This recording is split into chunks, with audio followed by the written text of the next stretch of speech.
1%의 가식도 필요 없다. 여자의 전성기는 지금부터 시작이다. 100% 여자들의 이야기. 이승현과 백인의 여자.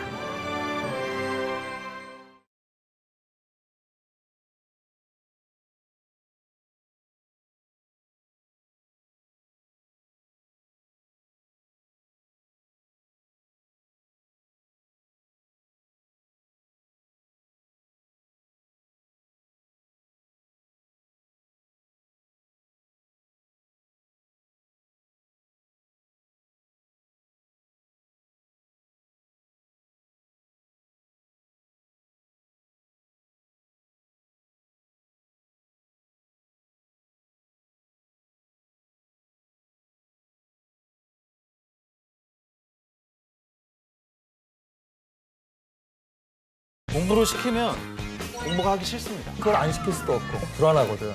자녀 교육으로 불안한 엄마들을 위한 여름방학 특집 그 두 번째 연령별 맞춤 교육반. 영어 유학 꼭 가요. 기회가 된다면 다녀오는 게 참 좋습니다. 외국 유학 갔다 온 애들이 영어 100점은 죽어도 안 나오는 애들이 많아요. 시험은 좀 달라요. 문제는 언제 터지느냐? 고등학교 공부에서 터집니다. 부족한 대로 이끄는 수업을 해줘야 되는 건데 환경과 조건에 맞는 스페셜 교육 비법. 대학 꼭 가야 합니다. 그 어디서도 묻지 못했던 자녀 교육의 모든 것. 아이의 미래를 바꿀 여름방학 교육 비법. 이승현과 백인의 여자에서 밝혀집니다.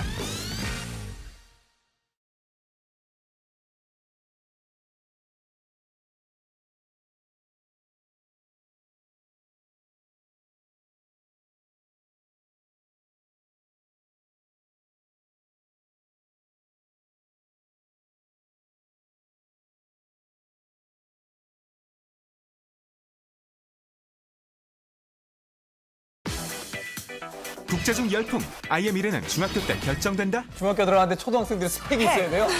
교내 경시, 정교 임원 활동, 교내에서 하는 영재 교육, 교육청에서 하는 영재 교육원. 굉장히 많아요. 상위 1%의 교육 컨설턴트입니다. 수학이 재미없는 교육 컨설턴트가 전하는 강력한 입시 전략. 수학 싫죠? 네.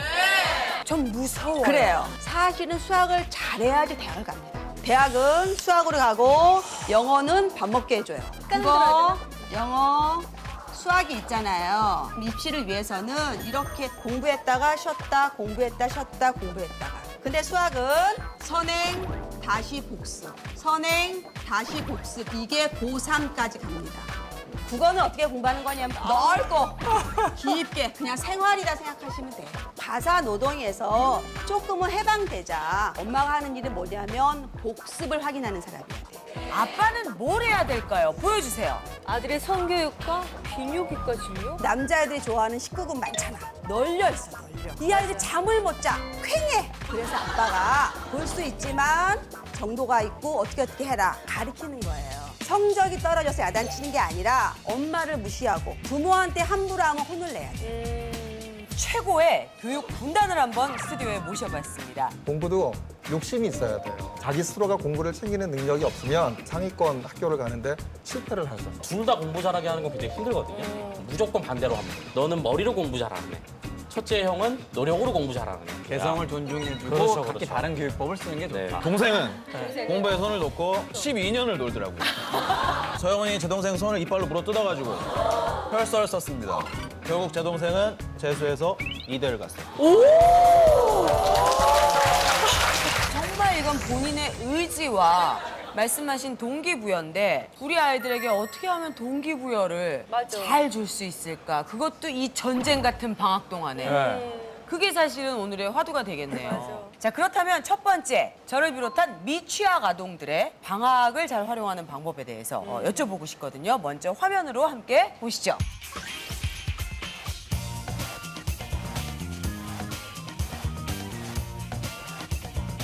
일곱 살 도윤이의 하루. 도윤이는 하루를 어떻게 보낼까요? 맞벌이를 하기 때문에 평일에는 거의 아버님께서 전담을 해주세요. 교육이나 여러 가지 부분에서. 맞벌이하는 부부 때문에 어릴 적부터 도윤이를 맡아 키워온 할아버지 할머니.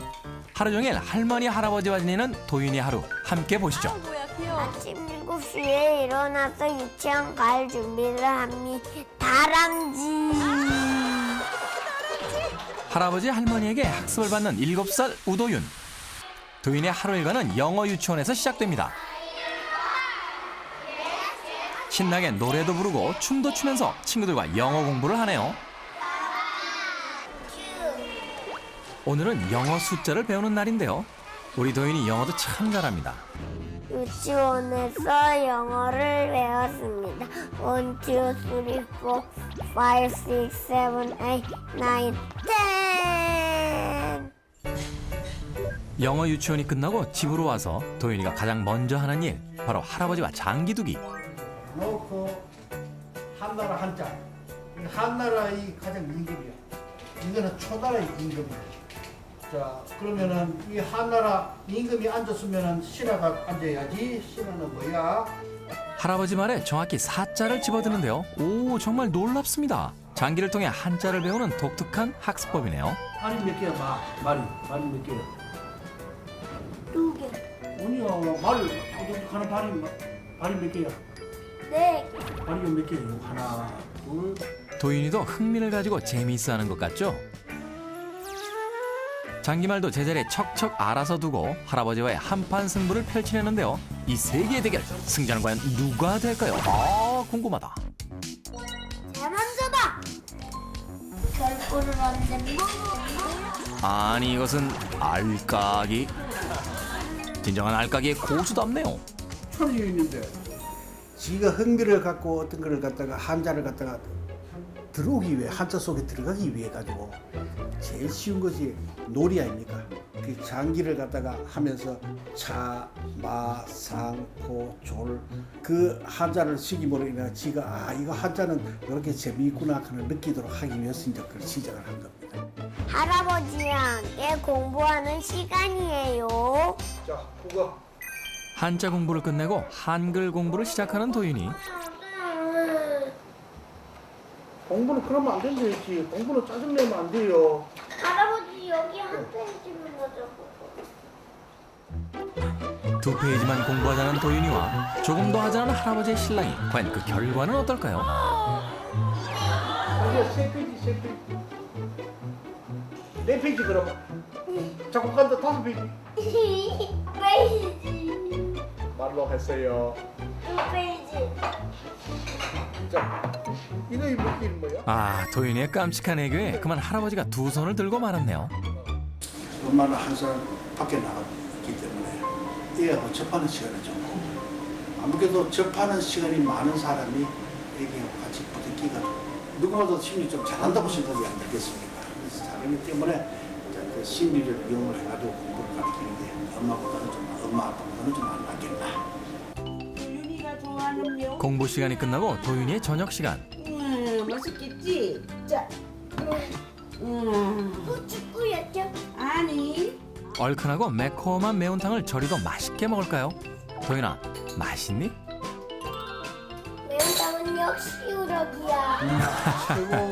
도윤이가 매운탕 맛을 좀 아는군요. 이야, 맛있겠다 매운탕. 여보, 나도 오늘 저녁은 매운탕. 역시 우럭이야.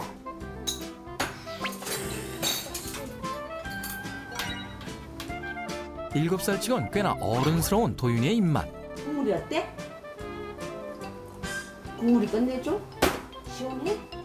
국물 맛은 무르나만 하죠. 아, 국물 맛이 끝내줘요. 오늘은 매운탕을 먹었어요. 김치는 찢어 먹는 게 맛있고 매운탕은 우럭이 최고.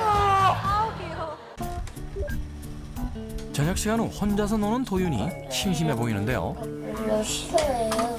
왜냐면 친구들 마음대로 하니까요. 혼자 놀기 좋아하는 도윤이가 푹 빠진 것이 또 하나 있다는데요. 바로 드라마입니다. 재밌어. 항상 챙겨서 본다는 일일 드라마. 도윤아, 드라마가 그렇게 재밌냐?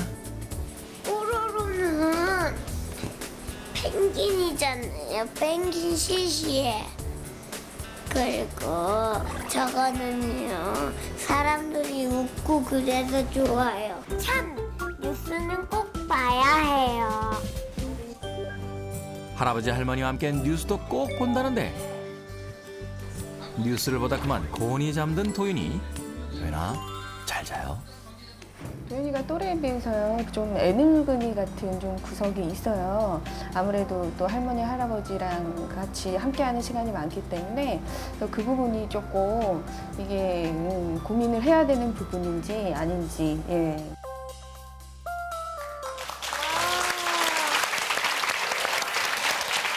도윤이 어머니 어디 계세요? 예, 나오셨군요. 도윤이 교육하시면서 뭐가 가장 걱정이 되세요? 내년이면 학교에 가야 되잖아요. 뭔가를 더 해줘야 될 것 같은데 지금 과연 잘하고 있는 건지 뭘 어떻게 해야 되는지 그런 점이 좀 막막한 부분이 우선 있는 것 같아요. 전문가 선생님들에게 도윤이의 경우를 보고 뭔가 부족한 것이 있다면 하나씩 적어달라고 부탁을 드렸거든요. 사실 저는 여기다가 제로라고 적으려고 그랬어요. 거의 제가 보기엔 이상적인 교육을 하고 계세요. 굳이 부모님이 안 하셔도 될 것 같아요, 제가 보기엔. 근데 한 가지 이제 학습적인 면에서 걸리는 게 TV인데요. 다른 미취학 어머님들 또 혹시 나오셨으면 꼭 강조드리고 싶은 게 TV는 좀 병적으로 막았으면 좋겠어요. 왜 그러냐면 하도 동영상이 많다 보니까 요즘 애들이 동영상 세대잖아요. 그런데 이게 뭐냐면 교과서가 아직 동영상으로 바뀐 게 아니거든요. 동영상에 익숙한 친구들이 학교에 가서 펼치는 건 글이 엄청나게 많은 책이라는 거죠. 그 순간에 애들이 읽어보지도 않고 글자가 많은 종이는 무조건 지루한 거. 그래서 결국은 공부에 아예 흥미도 못 붙이는 경우가 너무 많아요. 그렇기 때문에 할아버지, 할머니든 부모님들 제발 집에서 아예 그 모습을 안 보여줬으면 좋겠어요. 막 엄마가 그걸 보고 너무 좋아해. 드라마를 보고 막 한껏 한방 웃음을 짓고 있어요.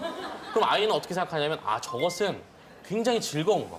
반면에 우리 엄마는 어쩌다 책을 보는데 막 표정이 막 썩었어. 좀 이런 표정이. 하여튼 표정이 좀 너무 읽기 싫어해. 그러면 아이 입장에서는 아 엄마는 저 행위 싫어하거나 아니면 본 적이 없어. 아 그러면 저 행위는 아니구나. 저는 행위 자체를 좀 안 보여줬으면 좋겠다. 정말 쉬운 방법이 있습니다. 소파에 앉아서 저희가 텔레비를 많이 보니까 저희 아들이 앞에 가서 막 이러고 놀고 있는 거예요. 네. 이거를 어떻게 하면 텔레비를 안 볼까 생각을 하다가 저는 소파를 치워버리고 거기다가 지하판을 깔아놨습니다. 텔레비를 오래 보려면 발이 너무 아파요. 애기도 못 보고 저희도 못 봅니다. 그랬더니 아이가 책장을 넘기는 걸 발견했어요. 그렇죠. 근데 이게 이제 교육적으로 보면 약간은 좀 다른 의견이 있습니다. 이게 아까 제가 볼 땐 태윤이 볼 때 거의 완벽해요. 장기를 갖고 놀면서 한자를 익히려고 하고 이런 교육이 사실은 가장 필요한 교육이거든요. 제가 왜 TV 시청이 문제라고 얘기를 했냐면 TV 시청을 하기 때문에 책을 읽는 모습을 한 번도 못 봤거든요. 그러니까 거기에 대해서는 되게 공감을 하지만 내년부터 그 수학 교과서가 바뀌어요. 그 스토리텔링형 교과서로 바뀌어요. 그러니까 연산이나 이런 심화 문제가 바뀌면서 학생들한테 창의성을 요구하거나 학교에서 학습용 자료로 멀티미디어들이 들어가요. 결국은 어느 정도의 필요한 그 학습에 대한 부분이 동영상으로 이루어지기 때문에 책을 읽는 거와 필요한 동영상에 대한 부분은 적절하게 배합하는 것이 더 효과적이지 않을까 저는 이렇게 생각을 해요. 제 경우도 이 선생님 의견에 동의하는데요. 저는 아이들한테 텔레비를 굉장히 많이 보여줬거든요. 쭉 녹화를 해가지고 그거를 계속 돌려서 보여주게끔 했거든요. 어느 날 보니까 애가 글을 읽을 줄 알고 글을 쓸 줄 알더라고요. 그래서 어디서 배웠니? 그랬더니 뽀에서 배웠다고. 그래서 텔레비를 아예 안 보는 것보다는 텔레비는 텔레비대로 필요한 부분에 대해서 조절해서 보여주시고요. 그다음에 항상 책을 읽게 하는 습관은 정말 중요한 것 같아요. 결국 마지막에 이기는 애는 국어 잘하는 애지 영어 잘하는 애가 아니거든요. 일하는 엄마들은 아이랑 가까이 있어야 책을 읽어주든 TV를 못 보게 하든을 할 텐데 일하는 엄마들이 갖고 있는 커다란 트라우마가 사실은 그거거든요. 맞아. 죄책감을 갖게 돼요. 맞아요. 거꾸로 저는 아이랑 좀 떨어져라라는 조언을 어머님한테 가장 많이 해요. 이게 너무 붙어 계시다 보면 열불이 나요. 무슨 얘기냐? 24시간 붙어 있다 보면 안 좋은 모습만 보이는 거야. 24시간 어머님들이 책 읽는 연기를 한다. 그럼 어머님도 스트레스세요. 그러니까 무슨 얘기냐면 네, 우리 엄마가 집에 들어왔어. 너무 소중한 3시간이야. 그 3시간에 우리 엄마가 책 읽는 모습을 보여줬어. 더 임팩트가 클 수가 있어요. 그러니까 너무 워킹맘이라고 걱정하지 마시고 아이랑 살짝 그 거리를 두는 게 오히려 교육에는 더 좋을 수도 있다. 이런 말씀을 좀 드리고 싶습니다. 그렇다면 미취학 아동들한테 이런 거는 꼭 하면 안 된다라고 제시를 해주실 것들이 있을까요? 요새 그 미취학 정도가 아니라 어린이집에서 구구단을 가르친다라는. 어린이집? 네, 어린이집에서 그치. 구구단 가르칩니다. 구구단을 어린이집 아이들한테 가르친다면 걔는 그것을 곱셈이 덧셈에 뭉치다라고 인지하는 게 아니고 그냥 언어로서 받아들이는 거예요. 그냥 암기하는 거죠? 그렇죠. 4, 2는 8이라는 문장을 암기하는 거지 4를 2번 더하면 8이다라는 걸 이해하는 게 아니거든요.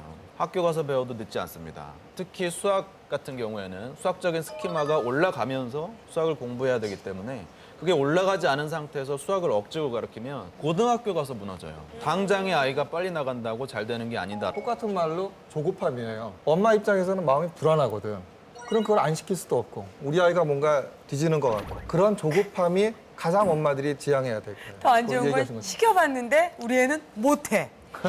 그리고 그때부터 이제 머리 지지하기 시작해. 나 닮아서 일어나 이러면서. 그게 이제 엄마들의 그 조급함이라는 게 뭐냐면 아이들은 어학적으로 뛰어난 아이가 있고 어떤 수학적으로 뛰어난 아이가 있어요. 근데 그게 금방 나타나는 아이들이 있는가 하면 천천히 나타나는 아이가 있어요. 잘 보세요. 엄마들 잘 보시면 애들은 어떤 과목을 해? 지가 좋아하는 과목만 공부해요. 그리고 어떤 계기로 지가 어떤 과목을 싫어하잖아. 그럼 그 과목은 안 해. 그러니까 잘하는 과목은 점점 잘하게 되고 못하는 과목은 점점 못하게 되나. 그러니까 엄마는 우리 아이는 수학이 약한가 봐 이런 생각을 하는 거거든요. 그런 조급함이 문제라는 거예요. 미취학이나 이런 아이들 같은 가능성이 많기 때문에 수학을 즐기게 하고 수학에 어떤 흥미를 잃게 하지 않는 이런 마음가짐이 훨씬 더 중요하다고 봐요. 그럼 언젠가는 아까 얘기하셨잖아요. 갑자기 혈서를 쓰고 나니까 어디 가더라? 대학 가더라. 충분히 가능성은 있거든요. 미취학 아동들도 굉장히 주의 깊게 잘 끌어가야 될 오히려 제일 중요한 것 같아요. 가능성이 그만큼 많기 때문에. 자, 그렇다면 초등학교 점점 학년이 올라갈 텐데 과연 그 아이들에게는 어떤 것들이 필요할지 먼저 화면을 보시죠. 책을 좀 봐. 사랑 좀 기억해. 혜린아 좀. 자기는 공부 잘한다고 생각해. 공부하는 것이 부담스럽긴 해요. 공부가 부담스러운 해리, 아이에게 기대치가 높은 엄마, 이 모녀의 하루를 들여다봅니다. 초조한 기색으로 혜린이가 나오길 기다리는데요. 바로 하교 시간. 분위기는 거의 수능 끝난 고3 수험생 딸을 기다리는 엄마 같아요. 혜린이가 하교했습니다. 야, 나도 서두르라고 그래. 네가 들어, 네가 방이니까. 싫어. 야, 너는 학교에서 잘했다는 소리도 안 돼. 오늘 색칠하고 피아노 이론하는 날이니까 오늘이? 맨날 하잖아. 미안해, 그럴 수도 있지. 뭘. 내가 다녀? 이곳은 피아노 학원. 미술하고 영어 했다가 오늘 할 거 많아. 빠릿빠릿하게 하고, 다른 거 따뜻하지 말고, 그릇하지 말고, 빨리 하고 와야 돼. 얼른 가, 들어가. 열심히 하고, 시간 내에 시간을 잘 아끼란 말이야. 가, 들어가. 자, 안녕하세요. 내일 열심히 해, 알았지? 네. 난 가게 되니까 갈게. 들어가세요. 네. 아이가 들어가는 것까지 확인한 후 발길을 돌리는데요. 혜린아, 이러는 엄마 마음도 아플 거야. 그렇죠, 혜린 어머니? 스스로 원해서 선택하게끔 만들지 내가 강요를 해서 보내지는 않아요. 근데 얘가 싫어를 한다고 해도 자꾸 이제 꼬신다고 그러죠. 그래서 네가 선택을 딱 덥석 물었을 때 그래, 네가 선택했잖아. 좀 그렇게 하는 편이에요. 그렇다면 아이의 피아노 실력은 어떨까요? 너 뭐하니? 야, 너 뭐해? 어찌됐건 피아노 연습을 끝낸 후에 혜린이가 향한 곳은 바로 미술학원입니다.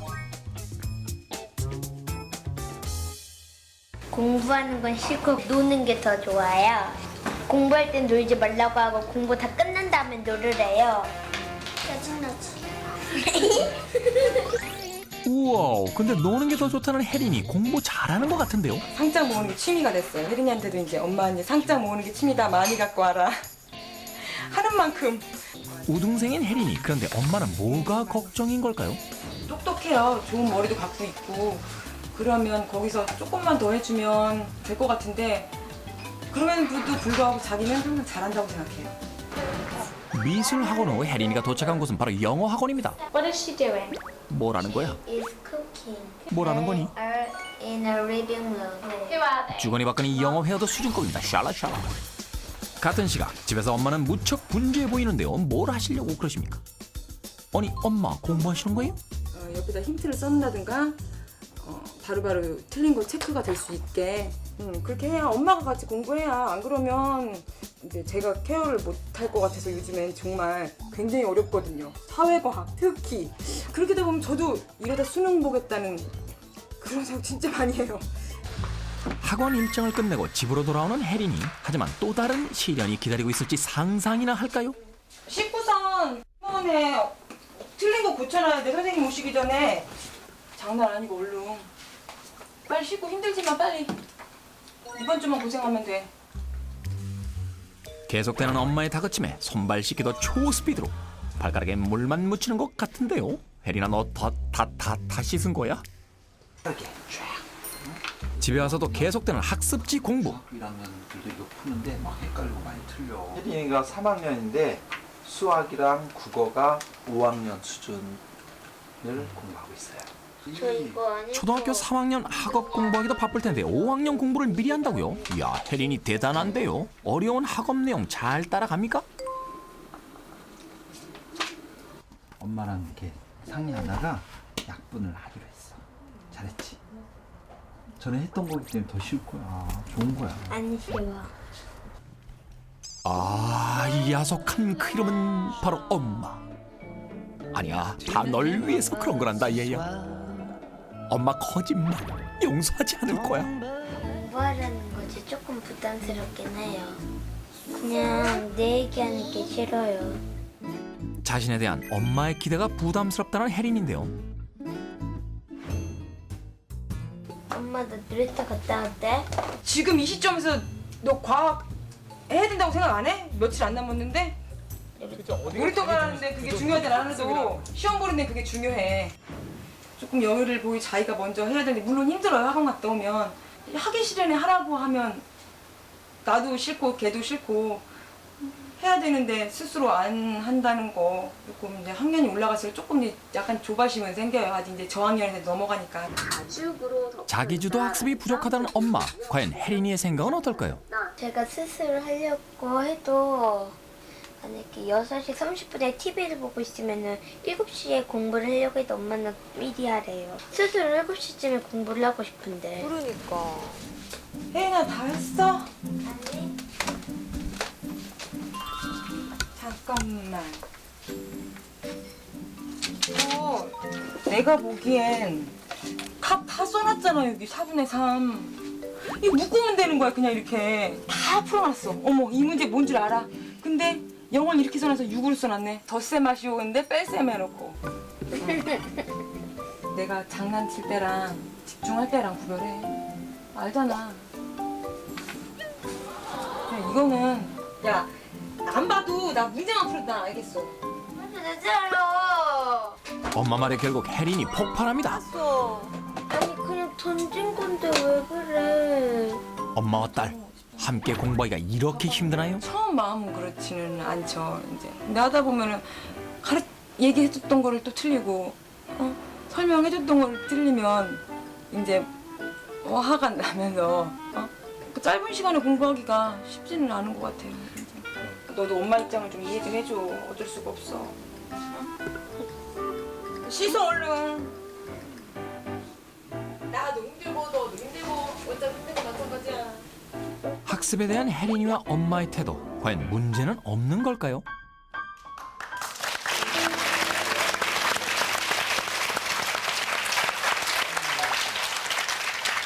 혜린이 보니까 탐나는 아이네요. 공부도 굉장히 열심히 하고 있고 선행학습도 잘하고 있고. 혜린이 어머니 어디 계세요? 안녕하세요. 왜요? 왜 이러세요? 아니, 시점이 이제 기말고사를 며칠 앞둔 시점인데 마음은 급하고 기말고사 앞두고 문제 풀어보라고 하니까 장난이 아니더라고요. 그래서 이제 3일 과학, 3일 사회 시켰어요. 점수 잘 나왔을 것 같아요. 혜린이 얘기도 좀 안 들어볼 수가 없을 것 같아요. 혜린이 어디 있어요? 아이고 일로 와요. 아우 예뻐. 실물이 더 예쁘다. 자, 자기소개해 주세요. 안녕하세요. 저는 3학년 4반 최혜린입니다. 혜린이가 공부도 너무너무 잘하고요. 엄마랑 친구 같아요? 네. 그러면 놀이터 가고 싶다 그랬을 때 엄마가 너 지금 과학 공부해야 될 것 같지 않니? 라고 얘기했을 때 많이 섭섭하지 않아요? 그냥 과학 공부 다 하고 빨리 나가고 싶었어요. 그러면 혜린이가 공부도 더 잘하고 더 행복하게 살 수 있도록 엄마한테 바라는 거 있어요? 이런 데서 얘기하면 엄마가 들어주실 수도 있어요. 없어요. 그냥 전 지금의 엄마가 좋아요. 깨서. 아 이렇게 엄마가 잔소리 하는데도. 이야, 아니 7시 공부하려고 그랬는데 엄마가 6시 반부터 공부시키는데도 좋아요? 괜찮아요? 괜찮아요. 엄마 울컥하셨어 또. 성적이 올라가면 기분이 좋아요? 좋아요. 성적이 조금 떨어지면? 안 좋아요. 어떻게 안 좋아요? 그냥 더 높여야겠다는 생각? 그럼 내가 더 속상해요? 아니면 엄마가 더 속상할 것 같아서 속상해요? 엄마가 속상할 것 같아요. 자기보다 학원이 너무 많이 다니잖아요. 그중에 정말 다니기 싫은 학원 있어요? 그건 엄마한테 얘기해서 살짝 뺄까 하고. 영어 학원. 영어 학원 싫어요. 왜 그건 단호하게 싫어요? 얘기하네요. 영어 때문에 미술을 오래 못해요. 미술은 좋은데. 미술은 좋은데. 어머니 영어 때문에 미술이 좋은데 조금 못하는데 영어는 해야 되잖아요. 영어는 포기할 수 없을 그건 어떻게 안 될까요? 그거는 아니 영어는 포기할 수 없는. 아, 말이 바뀌었어. 그러니까 지금 저 말하면 지키거든요. 근데 방송이라고 해서 내가 그렇죠. 그렇게 해줄게라고 말 못. 영어를 왜 포기하실 수 없어요? 요즘 사회에 있어서 영어는 그냥 영어를 싫어하는 거는 아니에요. 미술을 더 하고 싶어서 이제 그런 거지. 만약에 사실, 싫고 영어 하기 싫고 막 그랬으면 생각을 해보겠는데 영어가 일단은 하기 싫은 거예요? 아니면은 미술을 조금 하고 시간을 싶어서 그런 좀 거예요? 줄이고 싶은 거예요. 그냥 솔직하게 우리가 얘기 듣고 싶어서. 그럴 거면 미술을 많이 하고 영어를 조금 했으면 좋겠어요. 아, 그러면 미술 시간을 길게 하고 영어를 조금 이렇게. 그러니까 저는 저학년 때 예능을 좀 더 가르치고 싶은 마음에 피아노까지 껴서 이제 피아노를 뭐 하나를 빼면 그 중에 그런 미술을 더 많이 할 수. 그렇게 좀 조율을 해봐요. 좋아하는 게 미술이라니까. 그래도 미술을 좀 많이 할 수 있게. 피아노 선생님 이거 보시면 되게 서운할 텐데. 괜찮아요. 붙어 있는데 하고. 근데 뭐 피아노 선생님이 서운한 것보다는 우리 혜린이가 그래, 서운한 게 더 혜린이가 먼저기 행복해야 돼. 때문에 그렇죠. 이 상황을 보시고 어떻게 보셨는지. 저는 미래가 좀 보여요. 혜린이가 이제 사춘기를 맞이하면 그때 이제 어머님이 너무나 많은 눈물을 흘리실 수도 있다는 게 보여요. 무슨 얘기냐면 혜린이 지금 되게 착하죠. 왜냐면 엄마가 시킨 대로 하고 엄마를 만족시키기 위해서 공부하고 그런데 사춘기란 건 뭐냐면 자기 몸이 크면서 나도 이제 어른이구나를 깨닫게 되는 게 사춘기거든요. 그러면서 뭐냐면 굳이 엄마에 맞춰 살아야 되나? 나도 내가 원하는 걸 좀 해야 되는 시기가 사춘기예요. 그때는 이제 그 모든 게 다 돌아와요. 엄마가 나를 굉장히 속박했었구나. 엄마에 의해서 공부했었구나. 엄마를 미워지는 게 아니라 그냥 엄마가 시킨 거랑 무조건 반대로 한번 하는 게 그게 오히려 이제 내가 사춘기인 내가 인정받는 방법이다. 이렇게 나갈 수가 있고 그래서 제가 드리고 싶은 말씀은 딱 하나예요. 초등학교 때 1등이 우리 딸을 원하느냐 고등학교 때 1등이 우리 딸을 원하느냐 하나만 선택하세요. 그런데 아주 냉정하게 결국 어머님이 이렇게 혜린이 교육시키시는 이유는 아주 현실적으로 얘기해서 명문대 보내시려고 하는 거잖아요. 초등학교 성적은 절대 명문대에 들어가지 않습니다. 고등학교 성적이 들어가요. 물론 아주 좀 극단적으로 말씀드린 거예요. 혜린이가 계속 잘 클 수도 있지만 좀 불안해요. 근데 그런 어머님들을 제가 너무 많이 봤어요. 3학년 치고는 자기 생각이나 주장이 굉장히 좋습니다. 혜린이는 충분히 자기의 주도권, 내가 공부할 것들, 내가 놀 것들을 선택하고 책임질 수 있는 준비가 돼 있는 것 같아요. 그런데 어머님께서는 아이가 그 주도권을 사용하기보다는 내가 제시하는 비전을 따라주기를 많이 요구하시는 것 같습니다. 그렇게 하셨을 경우에 중학교 한 3학년까지는 어머님이 끌고 나가실 수 있어요. 문제는 언제 터지느냐? 고등학교 공부에서 터집니다. 그 가장 중요한 게 자기주도학습이고 그 자기주도학습의 가장 키는 주도권입니다. 늦지도 빠르지도 않습니다. 지금부터 혜린이한테 좀 더 주도권을 주시고 중학교 가기 전까지 그 주도권이 혜린이한테 충분히 잘 전달된다면 제가 볼 때는 사춘기도 잘 이겨내고 고등학교 가서도 잘 할 수 있을 것 같습니다.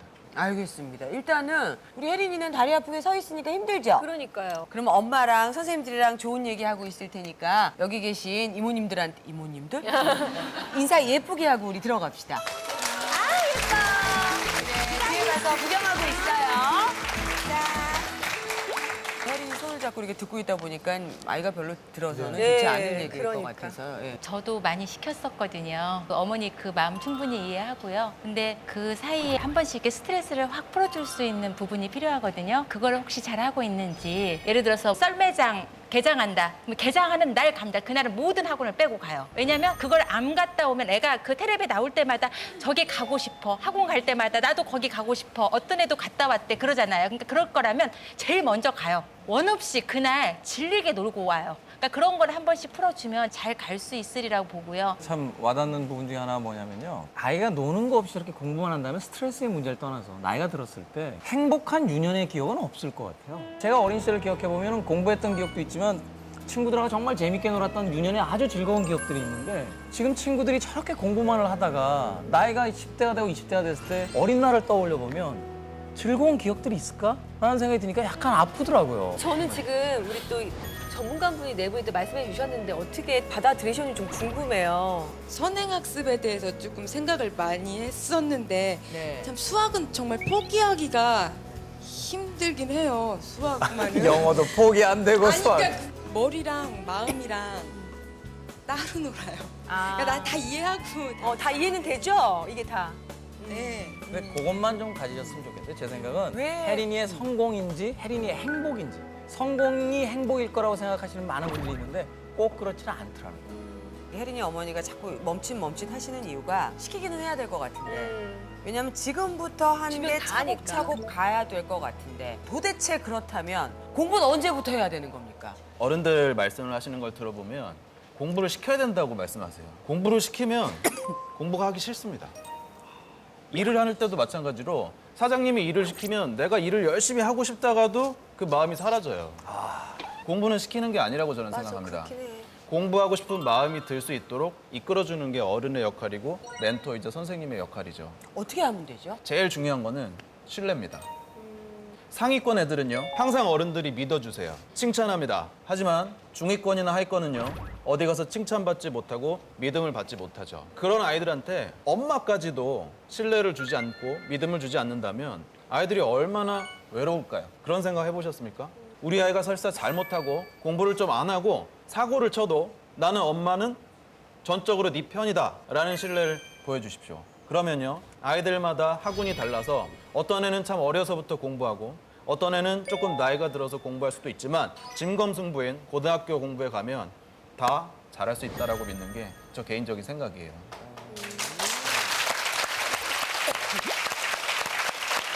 신뢰만큼 중요한 게 저는 목표라고 생각을 해요. 그게 어떤 목표이든 상관이 없거든요. 학교가 됐든 아니면 이 아이가 어떤 국경 없는 의사의 다큐멘터리를 보고 의사 선생님이 되고 싶은 어떤 꿈을 갖든 목표를 갖는 것이 바로 공부를 하는 시발점이 되지 않을까 이렇게 생각이 들어요.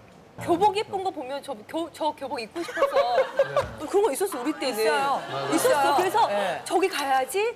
뭐 정말 단순한 거지만 동기부여가 충분히 될 수 있다고 그러면서 생각해요. 되게 아니면 내가 좋아하는 스타가 저 학교를 나왔어요. 그럼 그냥 나도 가고 싶은 거예요. 그치. 그렇다면 국제중 특목고 얘기들이 나오고 있어요. 고학년의 공부법에서 국제중 특목고 꼭 보내야 합니까? 예. 자, 물론 우리 애가 갈 수 있으면 좋죠. 그런데 이 생각을 못 하세요. 만약 떨어지면 남들은 고등학교 3학년 가서 떨어지는 걸 경험하는 걸 초등학교 6학년이 경험한다. 엄마는 이렇게 생각하죠. 괜찮아, 국제중 떨어져도 일반중 가서 잘하면 돼. 근데 얘는 뭐라고 생각하냐면 나는 이제 일반중이 왔기 때문에 끝났다. 특목고도 마찬가지예요. 특목고 붙은 친구들한테만 스포트라이트가 가 있는데 떨어진 친구들은 회복을 못하는 경우가 많아요. 그러니까 어머님들이 꼭 제가 말씀드리고 싶은 거는 정말 우리 애가 좀 이상한 표현일지 모르는데 붙을 만한 애면 특히 이때는 거의 확신이 있으면 초등학교, 중학교 때는 딱 보시고 그냥 너무 많은 노력을 해야 될 것 같아. 그럼 저는 웬만하면 안 했으면 좋겠어요. 실제로 발표 안 된 자료 중에 특목고 자퇴생이 엄청 많습니다. 일반 거보다 몇 배 높아요. 아니 그 좋은 특목고를 가둬놓고 왜 굳이 자퇴를 하는지 이해가 안 되죠? 어른들은 되게 쉽게 생각해요. 야, 넌 특목고에서 꼴등을 해도 일반고 가면은 더 잘하는 애니까 걱정하지 마. 근데 애들은 어떻게 받아들이냐? 그냥 난 꼴등이라고 받아들이는 거죠. 조나무 선생님 말씀에 한번 첨언을 좀 해드릴게요. 저희가 또 특수학교를 나왔지 않습니까? 네네, 그렇죠. 네. 과학고를 과학고를 졸업했습니다. 나오셔서. 근데 과학고에는 골품제가 있습니다. 골품제요? 아십니까? 수학이나 물리를 잘하면 성골이나 진골이에요. 영어를 잘하든 내신을 잘 따든 뭐라도 좀 잘하는 게 있으면 그래도 6등품, 5등품이 됩니다. 이 안에 못 들면 노예예요. 과학고 가서 공부 못하는 아이 경험을 제가 해봤습니다. 2년? 그럼요. 네, 제가 이렇게 생겨서 공부를 좀 못 해본 경험이 있습니다. 과학고 가서. 네, 정규 등수가 3자리가 있다는 걸 고등학교 가서 처음 알았습니다. 과학고 가서 하위권이 되자 2단 옆차기가 날라오고 선생님이 저를 바라보는 눈빛이 벌레 보는 눈빛이 느껴지고 가장 고통스러운 건요, 주변 친구들이 드디어 저를 놀리기 시작합니다. 어떻게 괴롭히냐면 저희 반에서 수학 제일 잘하는 국제 수학 올림피아드에서 금상 타는 친구가 저한테 와서 수학 문제를 물어봅니다. 아우, 그게 뭐야? 진짜 괴롭다. 아, 최악이네요. 특목고는요, 이렇게 공부로 서열이 쓰게 돼 있고 훨씬 더 잔인한 세상. 지린적이다. 굉장한 모멸감인데요. 네. 근데 저는 좀 반대적인 면, 그러니까 저희 딸이 첫째 딸이 지금 국제중학교를 나왔고 특목고를 다니고 있어요. 그래서 이제 긍정적인 면에서 말씀을 드리면 일반고 다니면서 강남에서 다니는 사교육비만큼 별로 사교육비가 들질 않아요. 왜냐하면 자기가 공부를 하려고 들어요. 아이들을 따라가야 되니까 자기가 벅찬 걸 아니까 자기 스스로 공부를 하는 거죠. 말 그대로 자기주도 학습에 대한 부분이 누구에 의해서 친구들에 의해서 생기는 거예요. 친구들이 저렇게 하니까 나도 이렇게 해야 돼. 국제중은 학비가 비쌉니까? 그렇게 뭐 크게 비싸. 그러니까 일반 고등학교보다는 비싸죠. 비싼 오히려 폭이 거꾸로 어느 정도 되는 거죠? 연간 한 1,000만 원대 정도 학비 딱 다. 기숙사 비용까지 포함해서요. 사교육을 안 한다고 싶으면 안 한다 하면은 한 달에 한 100만 원 한 100만 원권. 근데 과학고 같은 경우에는 일반 고등학교보다도 학비가 더 낮아요. 카이스트 모르겠지만 일반 공대보다도 이 지원 수준이 훨씬 좋습니다. 공부를 아주 잘해서 뭐 과학고를 간다든가 이렇게 되면 돈이 많이 들지 않아요. 특목고가 나왔으면 그게 너무 궁금해요. 영어 조기 유학. 요거 한 번쯤은 생각해 보셨을 것 같아요. 영어 유학 꼭 가야 한다. 진짜 궁금하다. 이거는 제가 아주 결론부터 먼저 딱 잘라서 말씀을 드릴게요. 네. 초등학교 3학년까지는 갔다 와도 됩니다. 그 이후부터는 선택을 하셔야 돼요. 그 이후에 보내실 거면 그냥 그 나라에서 대학을 보내셔야지 그 이후에 보내셨다가 오잖아요. 한국에서 절대로 좋은 대학 가기 힘들어요. 초등학교 4학년부터는 영어 말고요. 국어, 수학, 과학, 사회에 대해서 기본적인 개념을 좀 정립할 때예요. 근데 이때 외국 가서 놓치고 오잖아요. 그러면 영어는 어느 정도 될지 모르지만 영어니 다른 과목은 못 따라가는 경우를 굉장히 많이 봤어요. 근데 재밌는 거, 어렸을 때 외국 유학 갔다 온 애 중에 영어 100점은 죽어도 안 나오는 애 되게 많아요. 90점은 나오는데. 자, 무슨 얘기냐? 우리 모두 한국 사람이죠. 네이티브 한국인이에요. 근데 우리는 국어 시험 그럼 항상 100점 나왔나요? 아니요. 그죠? 그렇죠. 걔는 그 유학을 통해서 생활 영어를 익힌 거예요. 마이클이랑 자연스럽게 대화를 할 수가 있고 얘기를 할 수 있을지 모르지만 시험은 좀 달라요. 그럼 초등학교 3학년 전에는 왜 보내느냐? 그 영어에 대한 어떤 즐거운 경험? 무서운 게 아니구나. 백인, 흑인이랑도 얘기해봤어. 그러니까 무슨 얘기냐? 시내가 가서 노는 거랑 비슷한 정도로 생각하시면 되고 초등학교 3학년 이후부터는 그냥 한국에서 교육을 시키면 한국의 명문대 갈 수 있어요.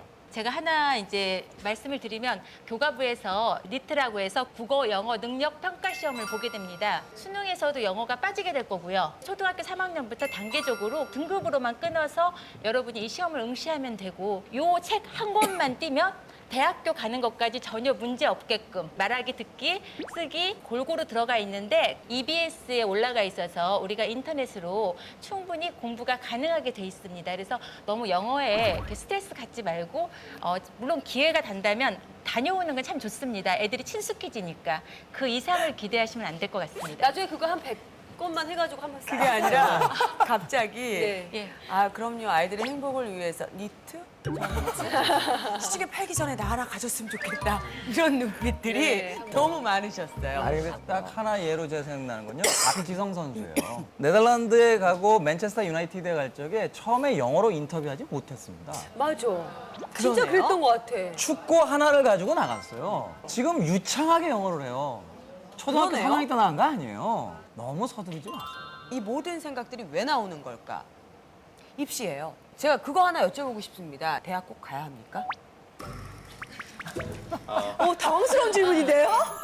이런 얘기를 한번 드려볼게요. 깜짝 놀래 나도. 대학을 안 가고도 좋은 삶을 살 수 있어요. 네. 그런데 그게 네. 우리 아이가 공부해야 할 시기에 네. 공부를 안 해도 되는 핑계거리는 아니었으면 좋겠어요. 아, 무슨 그거는. 얘기냐면 안 가도 좋으면 왜 안 가도 좋은지 또는 이 공부를 왜 하면 되는지 그 설명이 된다고 한다면 대학에 가야 되느냐 말아야 되느냐는 중요하지 않은 문제야. 아이들한테 사실 가장 많이 드는 질문이 뭔지 아세요? 어떻게 하면 좋은 대학에 갈까요가 아니에요. 방금 이 질문. 왜 도대체 좋은 대학에 가야 할까요? 네. 그래서 제가 그랬어요. 엄마가 대답 안 해주든 엄마의 대답이 뭔지 아세요? 두 글자입니다. 좋아. 애들이 물어봐요. 뭐가 좋은데? 그럼 이제 어머님이 길게 대답하는 게 엄마가 설마 너 망치려고 하겠니? 너무 맞아, 짧아요. 맞아. 너무 짧아요. 맞아. 제가 거꾸로 물어보죠. 왜 가야 할까요? 근데 이거는 제가 몰라서 하는 질문이 아니라 각자 대답을 마음속으로 찾았으면 좋겠어요.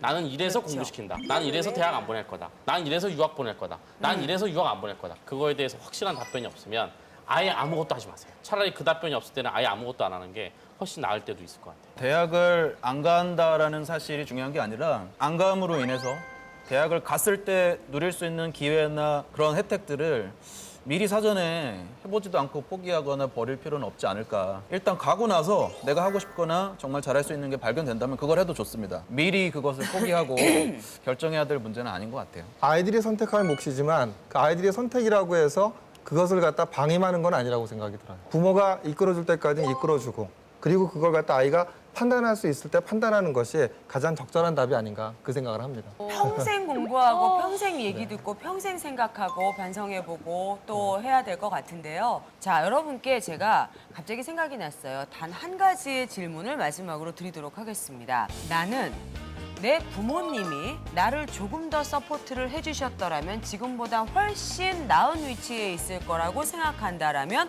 눌러주세요. 이 결과가 어떻기 때문에 어떻습니다라는 말씀은 드리지 않겠습니다. 오늘 그냥 그 수치를 생각하면서 한번 생각해보는 것만으로 의미가 있을 것 같아서 보겠습니다. 우리의 선택은? 와, 되게 많은데요? 알겠습니다. 글쎄요. 참 많은 것들을 생각하게 만들어주는 숫자이면은 분명한 것 같아요. 좀 더 엄마도 행복해지고 아이도 행복해지고 이런 날이 오게 되지 않을까. 하지만 그냥 오진 않을 것 같아요. 진통도 많이 겪고 시행착오도 많이 겪어야 될 것 같은데 그 시행착오를 겪어가는 과정에서 오늘 어려운 시간 내주셔서 네 분이 함께 해주셨어요. 간단하게 인사 한 말씀 부탁드릴게요. 과거를 잊고 앞으로 더 잘 되려면 뭘 도전해볼까? 좀 더 미래를 바라보는 아이로, 주도적인 아이로 키우시는 게 교육에 있어서 가장 중요하다고 믿고요. 특히 믿어주십시오. 아이는 안에 답을 다 가지고 있습니다. 요즘에는 공부보다는 비교과라고 해서 봉사라든가 어떤 리더십이라든가 그런 부분에 있어서 공부보다 더 중요한 시대가 되고 있어요. 그래서 어릴 때부터 좀 공부만 시키지 마시고 데리고 봉사도 좀 다니시고 여러분이 많은 정보를 습득하셔가지고 항상 최신형의 내비게이션으로 업그레이드를 해서 자녀 교육 잘 하시기 바랍니다. 네, 저는 엄마들이 아이와 함께하는 그런 관계가 되었으면 해요. 반성하실 것들이 많아. 너 가서 숙제해. 그래서 아이는 숙제 보내고 엄마는 앉아서 드라마 봐요. 그럼 아이들과 함께하지 않죠. 아이랑 공부할 때 옆에 있어주라는 이야기는 아이가 모른다고 꾸짖고 이런 거보다는 아이가 힘들어할 때 옆에 조력자가 되고 격려해주고 그다음에 엄마가 뭔가 힌트를 주고 아이를 갖다 이끌 수 있는 좋은 매니저가 되시라는 거예요. 공부는 올림픽이 아니라는 거. 초등학교 3학년 때 중학교 걸 봐버리면 결국 우리 애가 금메달, 서울대 가는 거 아니냐. 아니, 고3 때까지만 완성되면 돼요. 공부에 있어서 속도 경쟁은 의미가 없다. 오히려 그 학년에 맞는 깊이가 의미 있다. 그러니까 올림픽 금메달리스트 만들지 마시고 우리 아이 속도에 맞는 교육을 시키시면 정말로 마지막에 명문대 가는데 지장 없으니까 걱정하지 마시고 공부는 올림픽이 아니다. 이 말씀을 드리고 싶습니다. 지금부터 생각해야 될 것은 바로 우리의 몫인 것 같습니다. 엄마가 행복해야 아이도 행복한다는 거 꼭 기억해 주셨으면 좋겠습니다. 그래서 행복한 선물을 준비했습니다. 프로페셔널 메이크업 아티스트가 만든 비비크림인데요. 18시간 지속이 된대요. 그래서 승무원들이 가장 많이 사용하고 있다고 합니다. 또 합니까? 여러분들의 아이들이 멋진 승무원의 꿈을 키우고 있을지 혹은 기장님의 꿈을 키우고 있을지 여러분께 선물 쏘면서 인사 대신 드립니다.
최강 교육군단 사연이 말하는 현명한 우리 아이 교육법.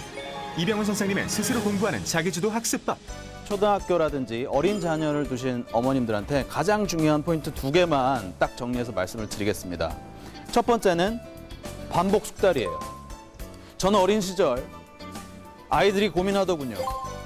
날 학습 풀까? 날 학습 풀까? 날 학습 풀까? 날 학습 풀까? 저는 날 학습을 다 풀었습니다. 초등학교나 어린 시절의 공부는 역시 반복 숙달이 최고입니다.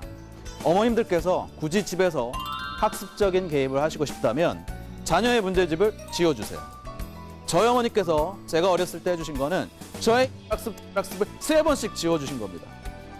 3번쯤 풀면 숙달이 되고 반복이 되면 결국에는 초등학교 시험은 만점 받을 수가 있어요. 2번째, 자기평가 능력입니다. 자녀는 설명하는 과정에서 자기 스스로 알아요. 아, 엄마한테 설명을 잘 못하는구나. 아, 오늘 설명이 잘 나오는구나. 엄마는 결코 그 내용을 알아서 너 잘못하는 거 아니야? 이렇게 되는 거 아니니? 설명해 주실 필요 없어요. 아이는 엄마한테 설명하는 과정에서 자기가 아는 겁니다. 인생에서 가장 중요한 거는요, 자기 객관화, 자기 평가입니다. 어린 시절 자녀한테 좋은 질문과 아이의 설명 들어주기를 습관화하신다면 아이는 그 설명 과정에서, 그 질문에 답하는 과정에서 자기 스스로 생각하고 자기가 제대로 알고 있는지 모르는지를 알고 그걸 알았을 때 비로소 스스로 공부할 수 있는 원동력이 생기는 거죠. 조남호 선생님의 체계적 계획으로 집중력 깨우는 법. 계획이라는 공법인데요. 얘기는 많이 들어보셨을 거예요. 하지만 얼마나 중요한 건지, 도대체 어떻게 사와야 되는지 되게 애매하실 텐데요. 자, 서울대 3120년법은 자기가 서울대 올 수밖에 없었던 가장 압도적인 1위 공법, 바로 계획이라고 뽑았어요. 계획을 세우면 집중력이 올라간다, 이렇게 얘기를 했습니다. 실제 여름방학 동안 지킬 우리 아이의 24시간 생활계획표를 작성한 백인의 여자들. 요일별, 시간별, 나름대로 꼼꼼하게 아이의 계획표를 만들어봤는데 과연 어떤 계획표가 우리 아이의 집중력을 찾아줄 맞춤형 계획표일까? 고민 많이 하실 거예요. 계획은 도대체 시간 위주로 세워야 되느냐, 분량 위주로 세워야 되느냐. 답이 나왔습니다. 절대 시간 위주로 세우지 마세요. 동그라미 계획표 있죠? 이렇게 해놓고 몇 시부터 몇 시. 절대로 아이들 공부하는데 도움이 되지 않습니다. 왜냐? 7시부터 9시까지 수학 공부를 해야 된다. 어차피 9시까지는 수학 공부할 건데 못하러 땡겨서 합니까? 어른들이 가장 많이 하는 말씀이 있으시죠? 제발 공부할 때 하고 놀 때 놀아라. 근데 우리 아이들이 왜 그렇게 못하느냐? 도대체 언제 공부를 해야 되고 언제 놀아야 될지 정확하게 몰라서죠. 자, 계획으로, 시간 계획 말고 분량 위주의 계획으로 그 기준을 주는 겁니다. 오늘 이 계획을 다 했어? 4시간, 5시간이든 마음대로 놀아. 반면에 오늘 이 계획을 못했어? 10분도 게임할 수 없어. 이런 식으로 아이들을 계획 위주로 활동하게 하면 아이가 좀 더 집중하고 몰입하고 공부할 때와 놀 때가 구분되는 그런 아이들이 될 거다. 그래서 계획은 엄청 중요하다. 시간 계획이 아니라 미션 위주의 계획을 세워라 라는 공부 방법을 알려드렸습니다. 이섬숙 선생님의 아이의 탁월한 내비게이션, 현명한 엄마 되는 법. 저희가 자녀를 교육을 하기 시작을 했으면 일단 산에 오르는 거거든요. 초, 중, 고까지 보고 정상을 우리가 대학교라고 본다면 엄마들은 3년, 6년이라고 생각을 하는데 우리가 시험 중간, 기말, 중간, 기말을 다 빼고 나면 실제로 1년에 한 8개월 정도씩밖에는 아이들한테 남는 시간이 없거든요. 시험 기간에는 시험 공부에 다른 걸 할 수가 없기 때문에 실제로 모든 공부는 고2 겨울에 끝나야 되기 때문에 우리 아이한테 주어진 시간은 16개월밖에 없다는 거죠. 이 기간 동안에 우리 아이가 무엇을 잘하고 무엇을 잘 못하는데 어느 쪽으로 집중을 해서 우리 아이가 혹시 하고 싶은 게 있다면, 가고 싶은 대학이나 전공이 있다면 선택과 집중을 해야만 우리는 자녀 교육에 성공을 할 수 있는 겁니다. 신동엽 선생님의 창의력 수학 교육법. 학부모님들 수학에 대해서 관심이 많으실 텐데 내년부터 본격적으로 수학 교과서가 개편됩니다. 그러니까 교과부의 수학 교육 선진화 방안에 따라서 연산 심화 문제나 이런 것들이 다 모두 다 사라지게 되고요. 어제 2 더하기 3은 5야, 1 더하기 4는 5야 이런 문제를 갖다 우리가 이제 초등학교 다닐 때 수학 공부를 했다고 한다면 앞으로 이제 교과서가 바뀌면서 뭐가 들어가냐면 창의성 평가라는 게 추가가 됩니다. 2013년도부터는 단순 연산에서 창의적으로 문제를 만들어내는 창의력 수학으로의 전환. 그리고 한 가지 더 곧 시행될 수학 듣기 평가. 내가 20곡의 퀴즈를 내볼게. 한번 맞춰봐. 아, 이 도형은 입체 도형이면서 회전체야. 각기둥이야? 좀 더 들어봐. 면은 곡선으로 되어 있어. 곡선으로 되어 있는 도형은 많은데? 어떻게 뒤집어도 같은 모양이 되고 단면을 어떻게 잘라도 모두 원이 돼. 이제 알겠지? 아, 9! 정답입니다. 이런 수학은 어떻게 돼야 될까라고 본다고 한다면 학생들이 가장 먼저 해야 될 게 바로 뭐가 있을까요? 바로 독서일 겁니다. 앞으로의 수학 문제에 대한 형태는 그 단답형의 형태가 다답형의 형태이기 때문에 어떤 계산된 어떤 연산 위주의 이런 수학 교육보다는 아이들 스스로가 답을 갖다 이렇게 찾아내고 그 다음에 그런 답을 갖다 왜 그런지에 대해서 고민해보고 아이의 생각을 갖다 이렇게 발휘할 수 있는 이런 창의성 교육을 시키는 것이 앞으로 바뀌는 스토리텔링 수학에서 아이들이 경쟁력을 갖는 부분이 아닐까 생각합니다.